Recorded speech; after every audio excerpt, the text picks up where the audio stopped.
अस्सलामुअलैकुम, कैसे हैं आप सब? उम्मीद है खैरियत से होंगे। मैं हूँ Fatun Iqbal, the best home baker, और आपके लिए आज मैं लेके आई हूँ हमारी इंतहाई वेटेड रेसिपी। जी हाँ, द चॉकलेट मार्बल केक की रेसिपी जो है वो काफ़ी दिनों से लोग मैसेज भी कर रहे थे और ये लास्ट वीक आनी थी और मैंने वीडियो भी बना ली थी, लेकिन मसरूफ़ियत की वजह से इस पे वॉइस ओवर करना मेरे लिए थोड़ा सा मुश्किल था। But the wait is over, let's see कैसे बनता है ये। अच्छा, जो भी इंग्रेडिएंट्स हैं और जितनी भी उनकी मेजरमेंट्स हैं मैं कैप्शन में मेंशन कर दूँगी। सबसे पहले हम यहाँ पर लेंगे 2 एग्स। एग्स रूम टेम्परेचर होने चाहिए। आप देख सकते हैं कि रूम टेम्परेचर एग मैं लेकर बोल में डाल रही हूँ, और आपने जो है ना बहुत हल्का हाथ रखना है और आप कोशिश कीजिए कि हर चीज़ जो है ना वो मेजर कर लें। इस तरह का वेइंग स्केल होता है, मेरे पास मौजूद है। अगर आप चाहते हैं कि आप ग्राम्स को बाकायदा मेजर करके चीज़ें ऐड करें अपने केक्स में, अपने बिस्किट्स में, अपने जो भी आप बेकिंग प्रोडक्ट बना रही हैं, ठीक है, तो उसमें बहुत इंपॉर्टेंट है कि आप चीज़ें मेजर करके डालें।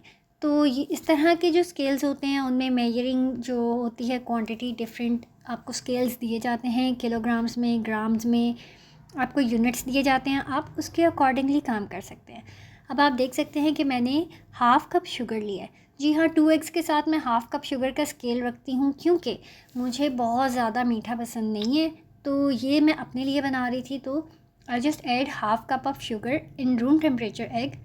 आप देखेंगे कि रूम टेम्परेचर एग में जब आप चीनी को डालते हैं तो वो बहुत अच्छे से डिज़ोल्व हो जाती है, वो अच्छे से मेल्ट हो जाती है, ठीक है।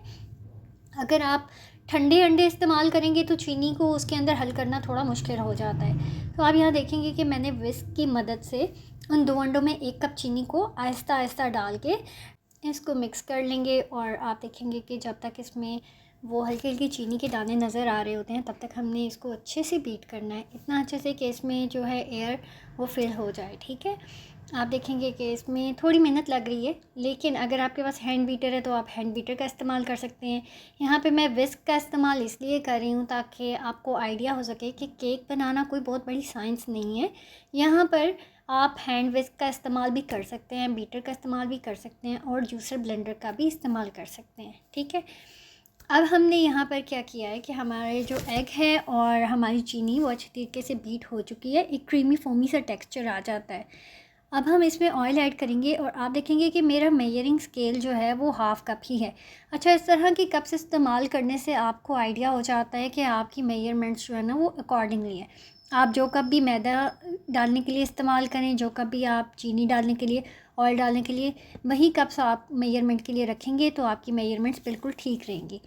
मैंने इसको साथ में मेजर किया था, और क्योंकि वो कैमरे की जद से बाहर आ गया और मुझे इस चीज़ का अंदाज़ा नहीं था, लेकिन ये तकरीबन हाफ़ कप ऑयल है जो कि शुगर और एग्स के साथ जो है ना वो हम बीट करेंगे और स्लोली ऐड करते जाएंगे, ठीक है। आपने एकदम से कोई इंग्रेडिएंट नहीं डालना है, आपने आहिस्ता आहिस्ता ही इसको बीट करना है, आपने आहिस्ता आहिस्ता ही इसमें चीज़ें डालनी हैं। और जब सारी चीज़ें आप बीच में डाल देंगे तो उसको आपने एक अच्छा सा विस्क करना है, जिसके बाद हर चीज़ जो है वो बहुत प्रॉपर बीट हो जाएगी, यकजा हो जाएगी, और आपको एक फोमी और क्रीमी टेक्सचर मिल जाएगा, ठीक है। आपने इसको बहुत अच्छे से बीट करना है।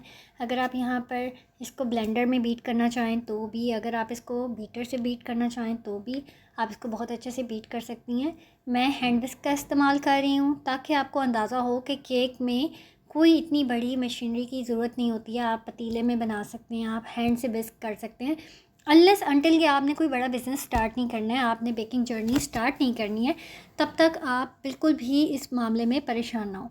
यहाँ पे ये वनीला एसेंस है जो कि मैं हाफ़ टी स्पून डाल रही हूँ। मुझे वनीला और बेकिंग पाउडर जो है और शुगर अपने बेकिंग प्रोडक्ट्स में बहुत कम इस्तेमाल करना अच्छा लगता है, क्योंकि बाद में इन चीज़ों का टेस्ट आता है और वो मुझे अच्छा नहीं लगता, ठीक है।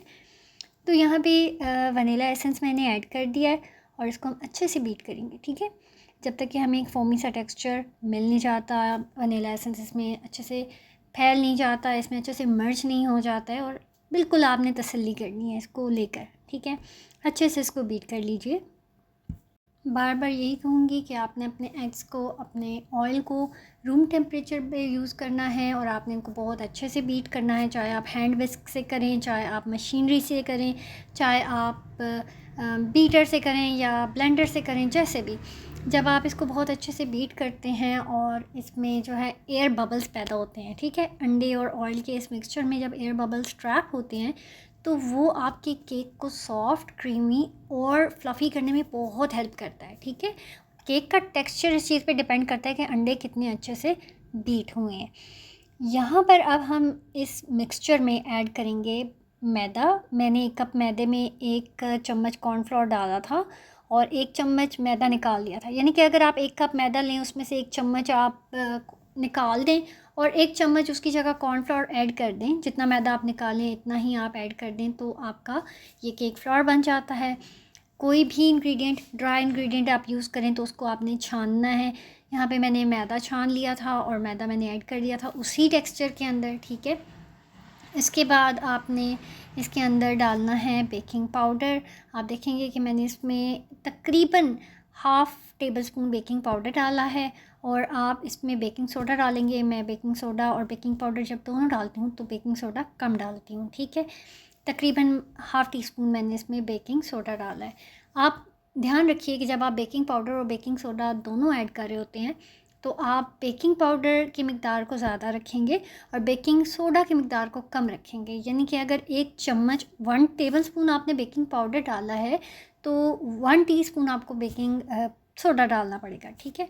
अब हम यहाँ पर इसको हल्के हाथ से मिक्स करेंगे। इसको अच्छे से मतलब अच्छे से इस तरीके से कि इसको बहुत हल्के हाथ से मिक्स करना है, लेकिन मिक्स इतना अच्छा करना है कि कोई भी ड्राई पार्ट ना रह जाए और तमाम जो इंग्रेडिएंट्स हैं वो अच्छे से मिक्स भी हो जाएं।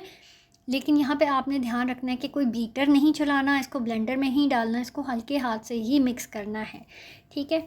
इसका फ़ायदा ये होता है कि जब आप हल्के हाथ से मिक्स करते हैं ना तो जो हमारा मैदे के अंदर ग्लूटेन होता है, जो हमारा मैदा होता है वो जल्दी से जेली नहीं बनता। आप देखेंगे कि समटाइम्स आप केक बेक करते हैं और वो रबड़ के टेक्सचर का बन जाता है और चबाने भी नहीं होता और वक्त पड़ने पे वो ठंडा होने पे वो इतना सख्त हो जाता है कि आप हैरान परेशान हो जाते हैं कि क्या बन गया। तो उसकी वजह ओवर मिक्सिंग होती है कि जब हम उसको बहुत ज़्यादा बीट कर देते हैं तो उसमें ग्लूटेन पैदा हो जाता है। यहाँ पे अब आप देखेंगे कि मैंने थोड़ा सा लाइक 2 और 3 टेबलस्पून इसमें दूध ऐड करके इसको मैंने हल्के हाथ से मिक्स किया है ताकि टेक्सचर जो है वो थोड़ा सा इतनी कंसिस्टेंसी में आ जाए कि अगर मैं उसको कहीं पोर करना चाहूँ तो मैं इजीली उसको पोर कर सकूँ, ठीक है। अब यहाँ पर मैंने क्या किया है कि एक सेपरेट बोल लिया है और उसमें मैंने थोड़ा सा मिक्सचर सेपरेट कर लिया है। यानी कि आप देखेंगे कि एक बोल में थोड़ा ज़्यादा मिक्सचर है और एक बोल में थोड़ा कम मिक्सचर है। यानी कि यहाँ तक हमारा जो वनीला स्पॉन्ज की रेसिपी है यहाँ तक हमारी कंप्लीट है। लेकिन क्योंकि हमने मार्बल केक बनाना है तो अब हम देखेंगे कि हम उस ही वनीला वाले बैटर में थोड़ा सा कोको पाउडर, मैं ये कोको पाउडर यूज़ करती हूँ, आपको मैं दिखा रही हूँ, ठीक है। आप ये वाला कोको पाउडर भी यूज़ कर सकते हैं, आप कोई भी कोको पाउडर यूज़ कर सकते हैं जो आपको इजीली अवेलेबल है मार्केट से या आप जहाँ से भी उसको मंगवाते हैं, ठीक है। इसको भी एयर टाइट जार में रखें। आजकल वैसे भी सावन का मौसम है, नमी ज़्यादा होती है और इस तरह की चीज़ें, ख़ास तौर पे ये baking powder, baking soda, cocoa powder, ये चीज़ें बहुत जल्दी नमी पकड़ती हैं और ख़राब हो जाती हैं। तो आई मस्ट रिकमेंड कि इनको आप एयर टाइट जार में रखें ताकि ये ज़्यादा चल सकें, ठीक है। अब आप देखेंगे कि मैंने तकरीबन, क्योंकि बैटर जो था वो हाफ़ से थोड़ा सा ज़्यादा था, तो मैंने तकरीबन इसमें ये कोको पाउडर ऐड किया है। It's 1/4 cup. आप देखेंगे कि जब आप मेजरिंग स्पून इस्तेमाल करते हैं तो उनके ऊपर लिखा हुआ भी होता है और ये आप देख सकते हैं कि जितने भी इंग्रेडिएंट्स हैं आपने छान के डालने हैं। एक भी गुठली, एक भी लम्स आपके केक का टेक्सचर, जायका, हर चीज़ बर्बाद कर सकता है, ठीक है। ये मैंने एक हिस्से में कोको पाउडर छान लिया है। अब आप इसको जो है वो हल्के हाथ से मिक्स करेंगे, बिल्कुल आराम से, इसमें कोई जल्दबाजी नहीं करनी है। और यहाँ पे आपने एक काम करना है कि दूध जो है ना वो बॉइलिंग यूज़ करना है। जी हाँ, आप सही सुन रहे हैं। अगर आप इसमें दूध ऐड करेंगे तो आपने उसको उबाल लेना है, उबला हुआ दूध इस्तेमाल करना है, नहीं तो उबला हुआ पानी इस्तेमाल करना है, ठीक है। मकसद क्या है कि जब आप उबला हुआ दूध या पानी कोको पाउडर में ऐड करते हैं तो कोको पाउडर एक्टिवेट हो जाता है, जी।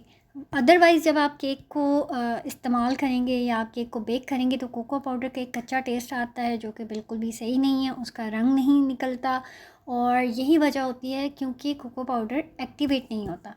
तो कोकोआ पाउडर को एक्टिवेट करने के लिए इट्स रियली वेरी इंपॉर्टेंट कि आप उसमें उबला हुआ पानी या उबला हुआ दूध ऐड करेंगे, ठीक है। यहाँ पे कैमरे की वजह से थोड़ा सा मुझे प्रॉब्लम आ रही थी इसको मिक्स करने में, लेकिन आप क्योंकि कैमरे के बगैर बनाएंगे तो आपने कोशिश करनी है कि आप इसको अच्छे से मिक्स करें और चीज़ें जो हैं वो ज़ाया ना हो, ठीक है। अब यहाँ पर आपने एक चीज़ को मद्देनज़र रखना है कि आप जब मार्बल केक बनाते हैं तो आपकी प्रायोरिटी जो है वो चॉकलेट में है या वनीला में है, ठीक है। अगर आपको चॉकलेट फ्लेवर ज़्यादा पसंद है केक में तो आप चॉकलेट की कंसिस्टेंसी ज़्यादा रखेंगे, आप चॉकलेट में जो बैटर है वो ज़्यादा बनाएंगे और आपका जो वनीला बैटर है वो आप कम बनाएंगे। यहाँ पर क्योंकि हमारे घर में वनीला कम पसंद किया जाता है और चॉकलेट को ज़्यादा तरजीह दी जाती है, तो यहाँ पर सबसे पहले मैं चॉकलेट में मैंने जो उसके बैटर था वो ज़्यादा बनाया था, ठीक है। यहाँ पर आप देख सकते हैं कि यहाँ पे मैंने पैन लिया है। It's simple pan, tea cake pan होता है जो कि आम हर जगह मिल जाता है, दराज पे भी अवेलेबल है। और अगर आप लोगों को लिंक चाहिए हो तो मैं आपको लिंक भी शेयर कर दूँगी, you just have to comment me और मुझे मैसेज कर दीजिए डायरेक्ट, ठीक है। मैं आपको इसका लिंक शेयर कर दूँगी। सेकेंड चीज़ ये है कि आपने इसको अच्छे से ग्रीस करना है। कोई इम्पॉर्टेंट नहीं है बटर पेपर, ठीक है। Butter paper is not really that important. बहुत ज़्यादा चीज़ों में बटर पेपर इज़ इम्पॉर्टेंट, बहुत काम आता है, लेकिन ज़रूरी नहीं है कि जब आप घर के लिए बेकिंग कर रहे हो तो आपने बहुत ज़्यादा खर्चा करना है। You can do this. मैं अपने घर के लिए बेकिंग कर रही थी, मैंने बटर पेपर इस्तेमाल नहीं किया, ठीक है। अब इस तरीके से आपने कुछ लेयरिंग करनी है, क्योंकि हमारे घर में चॉकलेट का ज़्यादा रवाज है, चॉकलेट को ज़्यादा पसंद किया जाता है, तो मैंने चॉकलेट वाली जो साइड है ना वो मैंने ज़्यादा डाली है, ठीक है। चॉकलेट मैंने ज़्यादा रखी है। अब यहाँ पर क्या होगा कि आपने इस तरीके से लेयरिंग करनी है, ठीक है। वन बाय वन आपने पोर करना है, पहले वनीला, फिर चॉकलेट, फिर वनीला, ठीक है। आप देखेंगे कि मेरा वनीला जो है वो अब यहाँ पे ख़त्म हो चुका है, लेकिन मैं कोशिश करूँगी कि एक आध लेयर जो है वो और ऐड हो जाए। और यहाँ पे आप देखेंगे कि मैंने चॉकलेट ऐड कर दिया अगेन, और चॉकलेट मैं ज़्यादा ऐड करूँगी क्योंकि मुझे ज़्यादा चॉकलेट ही चाहिए। मार्बल का टेक्सचर आ जाएगा, लेकिन क्योंकि हमारे घर में चॉकलेट को ज़्यादा प्रेफर किया जाता है, तो अगर आप वनीला को ज़्यादा प्रेफर करते हैं आप वनीला को ऐड कर सकते हैं ज़्यादा। अगर आप चॉकलेट को प्रेफर करते हैं आप चॉकलेट ऐड कर सकते हैं। अगर आप चाहें तो आप दोनों जो बैटर हैं उनको इक्वली इसमें डालकर बना सकते हैं, वो आप पे, इट्स टोटली ऑन यू कि आपको किस किस्म का मार्बल इफ़ेक्ट चाहिए, आपको किस किस्म का केक चाहिए, आपको किस किस्म का टेक्सचर चाहिए, ठीक है। अब आप देख सकते हैं कि मैंने इस तरह से इसकी लेयरिंग की है, और मैं थोड़ा सा चॉकलेट और डालूँगी क्योंकि मुझे चॉकलेट अच्छा लगता है। Free will, it's use of free will, आपको जैसा पसंद है आप ऐसा बनाइए, ठीक है। अब जी यहाँ बात आ जाती है रॉकेट साइंस की, तो कोई रॉकेट साइंस नहीं है। आपने कोई भी चम्मच लेनी है, छुरी लेनी है, मेरे पास ये स्पून थी, उसकी बैक साइड को मैंने यूज़ किया है, और इस पर देखें कि मैं इसको इस तरह से चला रही हूँ ऐसे, तो इस तरह का टेक्सचर बन जाएगा। आप इसमें जस्ट ऐसे चम्मच हिला दें ऐसे, आप कुछ भी ले सकते हैं, चम्मच लें, छुरी लें, टूथपिक लें, शाशलिक स्टिक लें, कुछ भी। आपने जस्ट इस तरह का टेक्सचर उसमें बनाना है। आप ऐसे ऐसे उसमें डिज़ाइन बनाएंगे ना, जो डिज़ाइन बनाएंगे आपका वो डिज़ाइन बन जाएगा, ठीक है। ये देखिए ये मार्बल इफ़ेक्ट आ गया, तो इसको बस हम बेक करने के लिए रख देंगे और उसके बाद देखते हैं कि इसमें क्या आता है। ये जी हमारा बेक हो गया और ठंडा हो के हमने इसको निकाल लिया।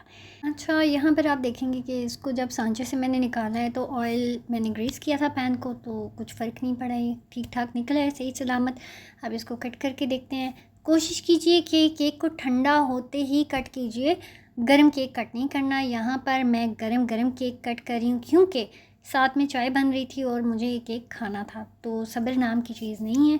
और हमने इसको कट किया सबसे पहले, एंड लुक एट दिस, ये इतना सॉफ्ट बना है, ये इतना अच्छा बना था कि आई वॉज सो हैप्पी कि यार मज़ा आ गया। अब तो चाय के साथ जो है ना बैठ के इसको मैं पूरे से खाने वाली हूँ, और बिल्कुल सब्र ख़त्म हो चुका था मेरा, और मैं कह रही थी कि बस मैं इसको काट लूँ किसी तरीके से, बस काटूँ और उसके बाद खा लूँ। और ये इतना गर्म था कि मैं इसको हाथ भी नहीं लगा पा रही थी। बट आपने कोशिश करनी है कि जब आपने अपना केक जो है वो सांचे से निकालना है वो ठंडा हो चुका हो, वो बिल्कुल भी गर्म ना हो, क्योंकि जब केक गर्म होता है ना आप देखेंगे कि केक गर्म जब हम कट करते हैं तो उसको हल्का हल्का टूटना शुरू हो जाता है। तो डेफ़िनेटली अगर आपने इसको सर्व करना है मेहमानों को, तो आपने इसको ठंडा करके ही काटना है और सर्व करना है। उम्मीद है कि आपको रेसिपी बहुत आसान लगी होगी। कमेंट्स में ज़रूर बताइएगा।